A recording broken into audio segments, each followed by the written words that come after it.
Dana White Contender Series is back. It's going down next week, and today I'll be going over my predictions for Week 1. I'm very excited that Contender Series is back every single Tuesday for the next, I believe it's 10 weeks. It's an incredible show, and I'm very excited. I'm not going to lie. I don't know exactly how many predictions I'm going to be able to do. I don't think I'll be able to do all 10 in a row. I'm going to do my best, and I don't know how in-depth I'll be able to go into all of them, because this one, Week 1, I went pretty much all out, for me, I guess. I watched about, I want to say 2 to 3 fights of at least 2 to 3 fights of everyone, 3 fights of most. So I really did go all out as much as I could for this one, but I can't guarantee that moving forward because it's just a lot of time. And not to mention the card this week is so ass that I was looking forward to doing this film. So, honestly, let's get right into it.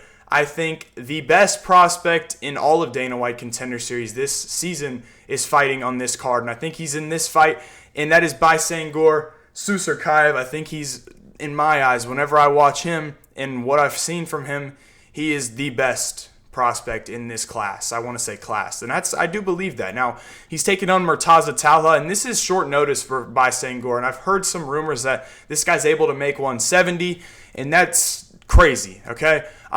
He's one of these new age kill cliff guys, and I'm telling you, there's a couple of them. I know there's a younger guy who fought in LFA not too long ago. I think he might be 19, and there's just these Chechens over there that are just crazy.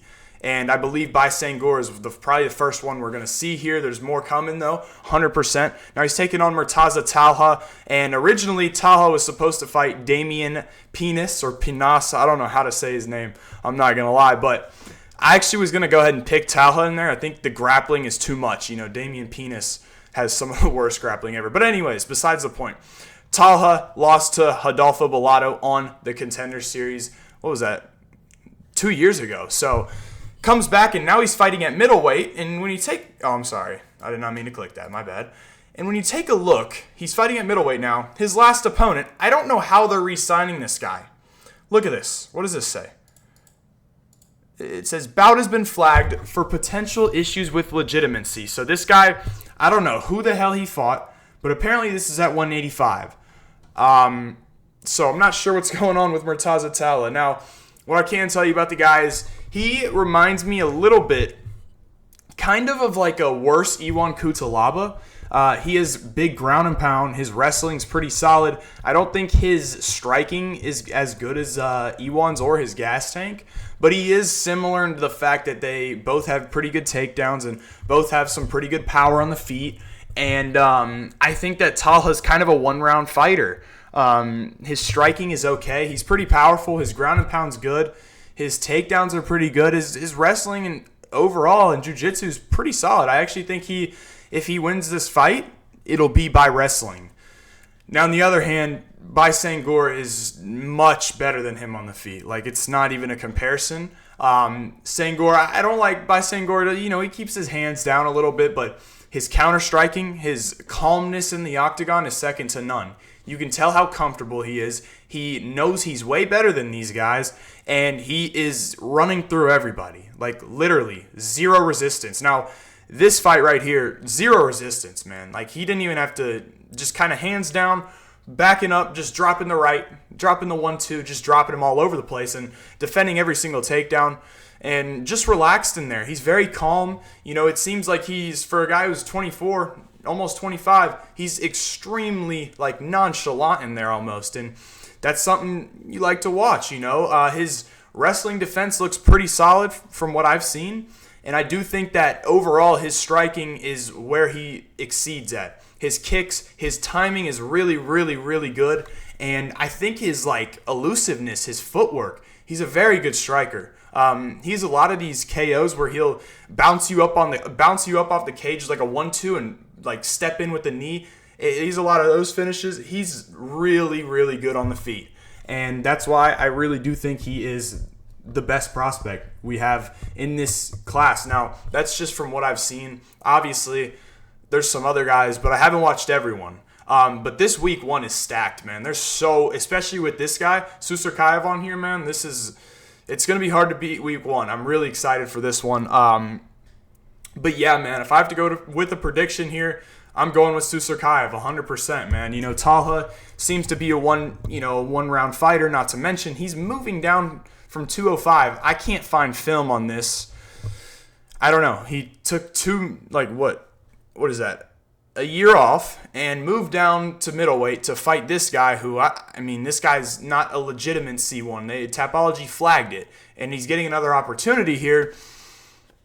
I don't know. I imagine that Susurkaev is going to knock him out. So I'm going to go with Baysangur Susurkaev here. I think this guy has potential to be a champion. I really do believe that.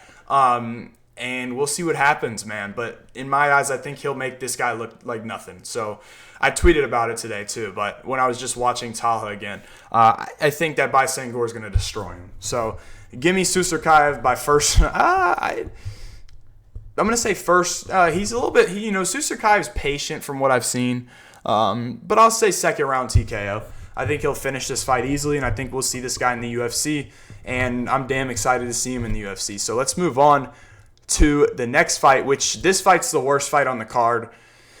Chris Ewert taking on Yuri Panferov. I'm not going to lie to y'all. I'm having a hard time finding Panferov's tape. I can't find this fight. Now, let me say something about the UFC, the Fight Pass, the ESPN Plus bullshit that I have to deal with every single time I want to watch film on just fights this year, like 3 months ago. I can't watch them.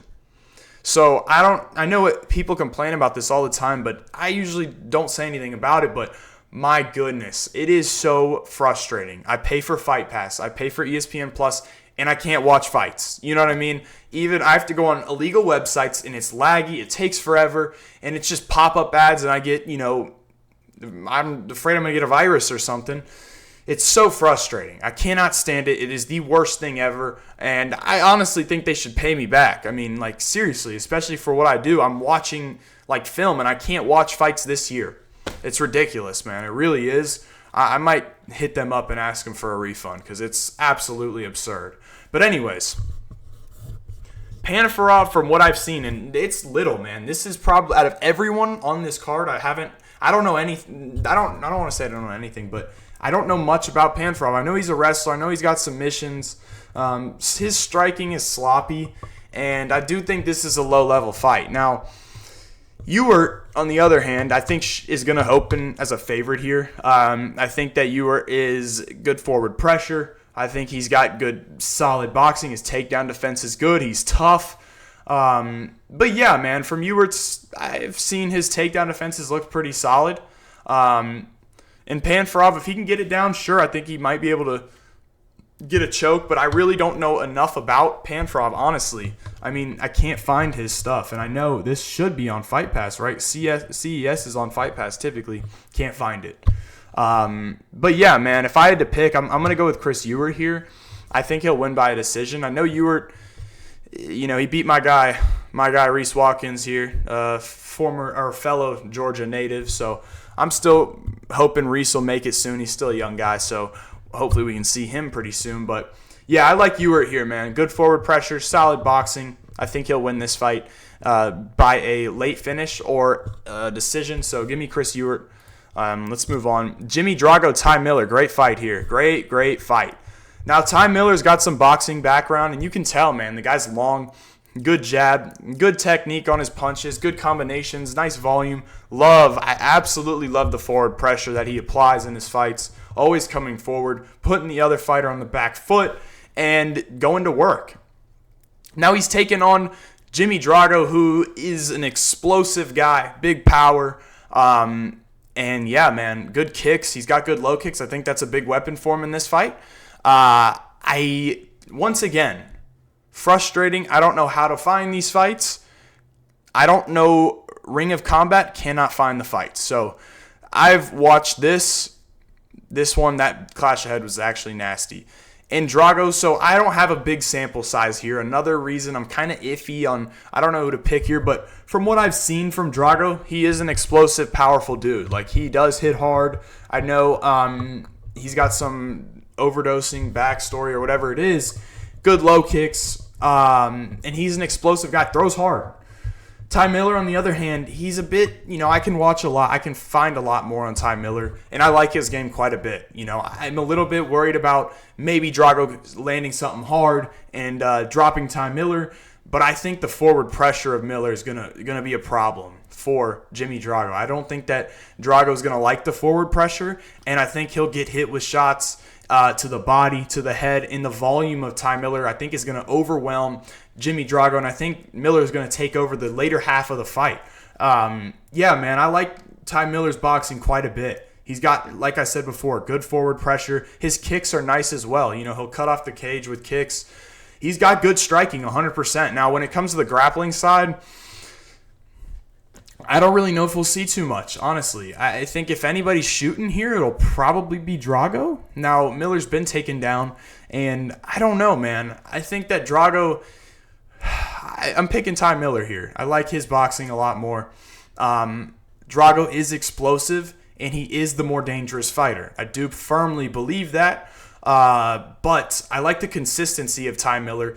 He has some boxing background, and I do love the forward pressure. His defense looks pretty solid, although his hands are low at times.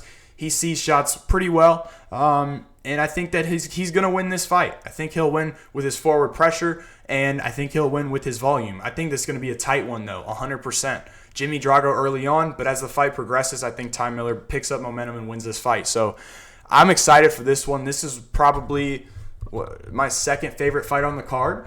But yeah, man, I'm going to go with Ty Miller here. I'm going to go by a decision, 29-28, and let's move on to my favorite fight of this card. Radley de Silva taking on George Mangos. Now, Mangos is super young, about to turn 22 years old. Very young fighter, man. Out of Australia, has beaten some pretty solid competition. Where's this at? Wilbraham's always a guy that's pretty tough over there. Wilbraham's fought some good competition. And there's another one, Van Heerden as well. This Van Heerden fight was interesting. He was losing, and then he pulled off this crazy sub. But anyways, he's taking on Radley de Silva. I like Radley de Silva quite a bit. Now, he's 30 years old, which is not my favorite. But man, this guy is so dynamic, okay? His kicks, his punches, his volume, his cardio looks really good. And his grappling looks solid as well. I think that Mangos is a good fighter, and I expect to see him in the UFC 100%. I don't know if he's got enough firepower to hurt Radley de Silva or to keep him off of him. I'm taking de Silva here. I really like the dynamicness. I think the better grappler could potentially be Mangos in the submission threat. I do think is Mangos, but Radley de Silva has shown that his wrestling and jiu-jitsu is pretty solid as well. Where's this knockout? Yeah, this one was disgusting. I mean, nasty. And comes out here, gets a submission. Showed a lot of wrestling in this fight. But I like De Silva's striking. Nice kicks. He's not as tight with the punches, but it doesn't matter because he is so dynamic. And I do think Mangos has some pretty decent boxing, and he's probably maybe the better boxer here. But I think with I think he'll have De Silva's going to look bigger in there. I do believe that.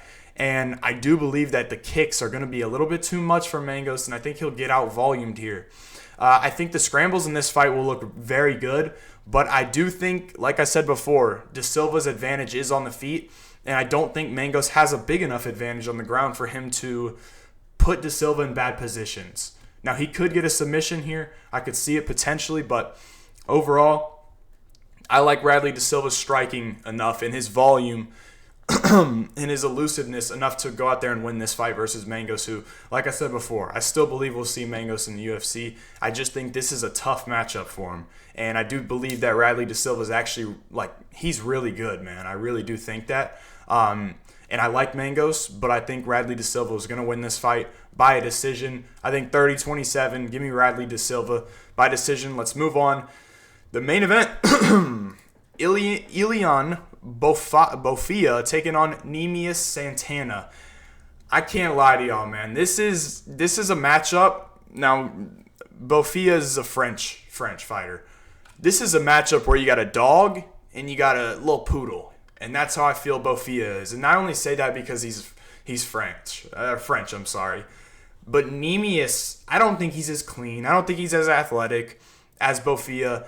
and maybe not as sharp, but he's a dog, man. Like, he is a dog, and that's what I like more. I think that he can break Bouafia. Now, when it comes to the grappling side of things, I want to get this out of the way.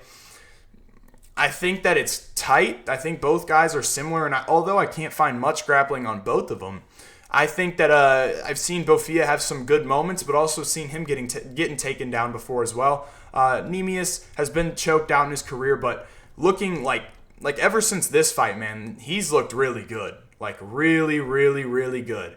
He's got this loss versus, I believe, is this the loss? Yeah, this versus Lucas Rafael, who's actually pretty good coming up.